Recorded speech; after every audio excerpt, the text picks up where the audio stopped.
Episode 71C, Murphy's Comedy Club. This is Murphy's Comedy Club, virtually located in Southie, where else? And I am stealing Ronald Reagan's intro for his many jokes. A little fun before we begin. What do you call an Irishman standing in the garden? Patio furniture. What do you call an Irishman hanging from the ceiling? Chandelier.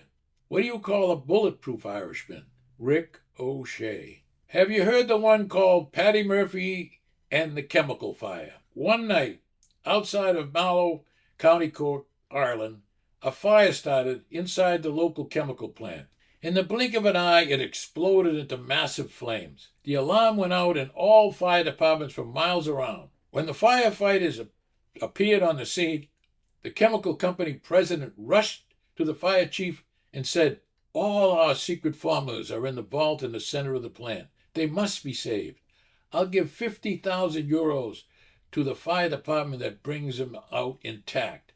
But the roaring flames held the firefighters off. Soon more fire departments had to be called in the situation. As the firemen arrived, the president shouted out that the offer was now 100,000 euros to the fire department that could save the company's secret files. From the distance, a lone siren was heard as another fire truck came into sight.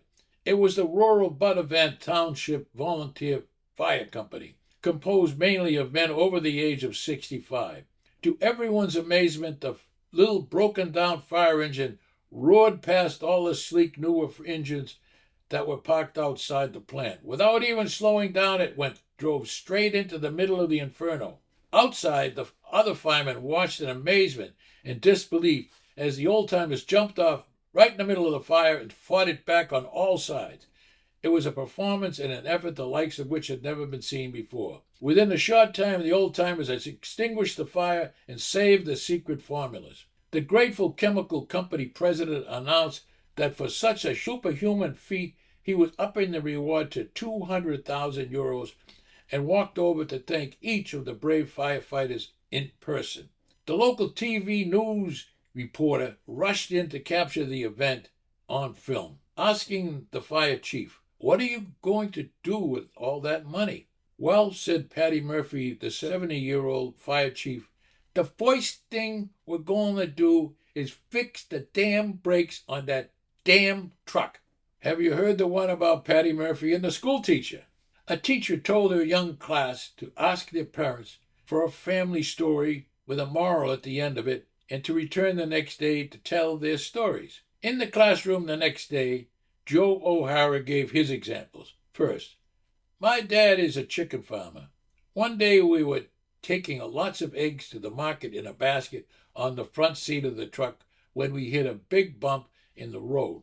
The basket fell off the seat and all the eggs broke. The moral of the story is not to put all your eggs in one basket." "Very good," said the teacher. Next, Mary Donnelly stands up. "We are farmers too. We had 20 eggs waiting to hatch, but when they did hatch, we only got 10 chicks. The moral of this story is not to count your chickens before they're hatched." "Very good," said the teacher, very pleased with the response so far. Next, it was young Paddy Murphy's turn to tell his story. "My dad told me this story about my Uncle Finbar.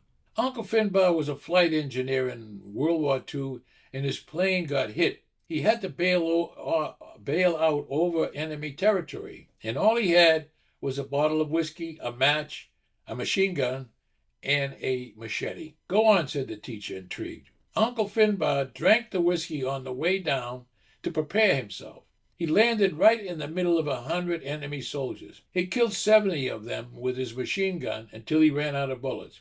Then he killed 20 more with his machete till the blade broke. Then he killed the last 10 with his bare hands."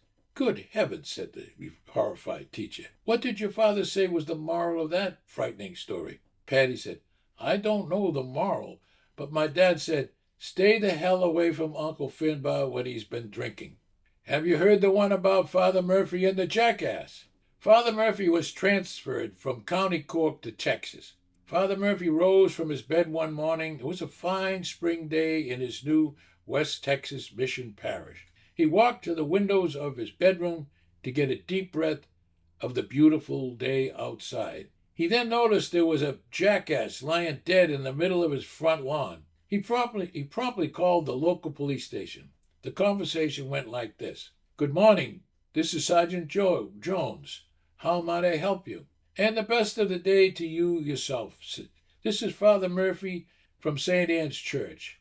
There's a jackass lying dead in the front lawn, and would you be so kind as to send a couple of your lads to take care of the matter? Sergeant Jones, considering himself to be quite a wit, and recognizing the Irish brogue, he thought he would have a little fun with the good father, replied, Well now, Father, it's always been my impression that you people took care of the lost rights.